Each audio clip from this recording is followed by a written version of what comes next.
कंचन के बेटे ऋषि की शादी कहीं नहीं हो रही थी। एक तो ऋषि मोटा, ऊपर से कमाई भी कोई खास नहीं। लेकिन कंचन को तो शौक था मॉडर्न बहू लाने का, और उसे एक दिन ऐसी लड़की मिल भी जाती है।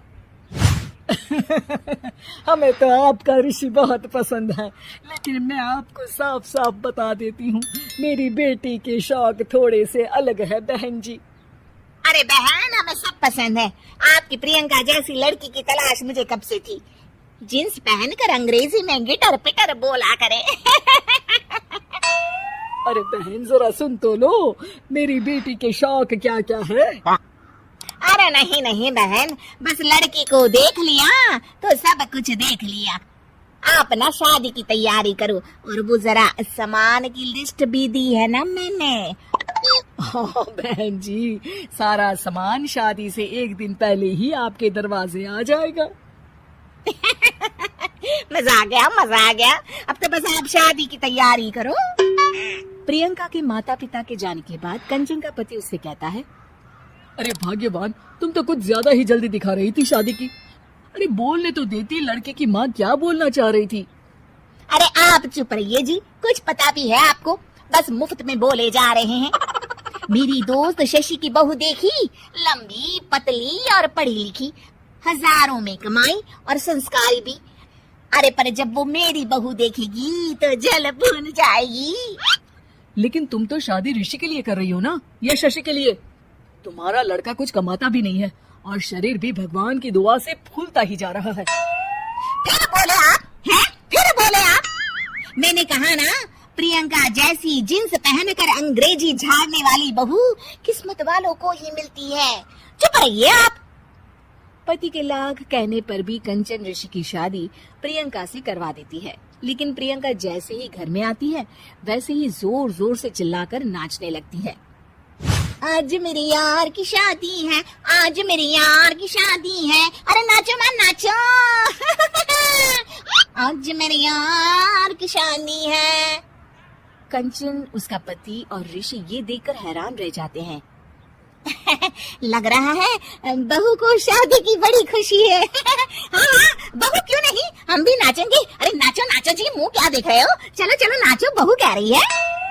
कंचन ये कहकर प्रियंका के साथ नाचने लगती है। ऋषि और उसके पिता वहाँ से चले जाते हैं।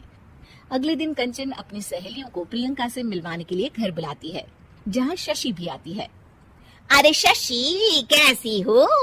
मैं ना तुम्हें प्रियंका से मिलवाती हूँ। अरे सच में बहुत ही एडवांस सोच की लड़की है। कितने मॉडर्न ख्यालात है उसके, पता है तुम्हें? अरे हाँ कंचन, जरूर। बच्चों की शादी अच्छी ही होनी चाहिए, और वैसे भी तुझे तो शुरू से ही ऊंचे ख्याल की बहू चाहिए थी। तभी कंचन की सहेली कहती है, अरे कंचन बुलाओ ना प्रियंका को, हम भी मिल ले। अरे बहू प्रियंका, जरा बाहर तो आना। कई बार आवाज देने के बाद भी प्रियंका बाहर नहीं आती है, तो कंचन को बुरा लग जाता है। वो उसे लेकर बाहर आती है, लेकिन ये क्या, प्रियंका लड़खड़ाती हुई बाहर आती है और उसके हाथ में शराब की बोतल होती है।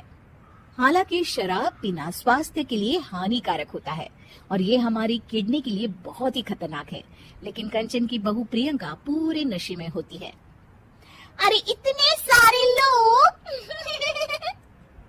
ये कहकर वो शशि के पास जाती है। आंटी जी, पत्ते खेलेंगी, पत्ते। अरे दूर हो, दूर हो, तुम्हारे मुंह से तो शराब की बदबू आ रही है। अरे कंचन, माना तुम्हें मॉडर्न बहू चाहिए, लेकिन आधुनिकता का मतलब ये तो नहीं ना। बुरा न मानना कंचन, तुम्हें पता था कि तुम्हारे बेटे की कमाई और शरीर दोनों ही ठीक नहीं है, तो तुम्हें उसी हिसाब के लड़के से शादी करवानी चाहिए थी। ऐसा कहकर सभी औरतें वहाँ से चली जाती है। तभी प्रियंका की माँ कंचन के घर आती है। अरे बहन जी, बड़ी चालाक निकली आप तो। बिना बताए अपनी पियक्कड़ बेटी मेरे लायक बेटे के गले में बांध दी।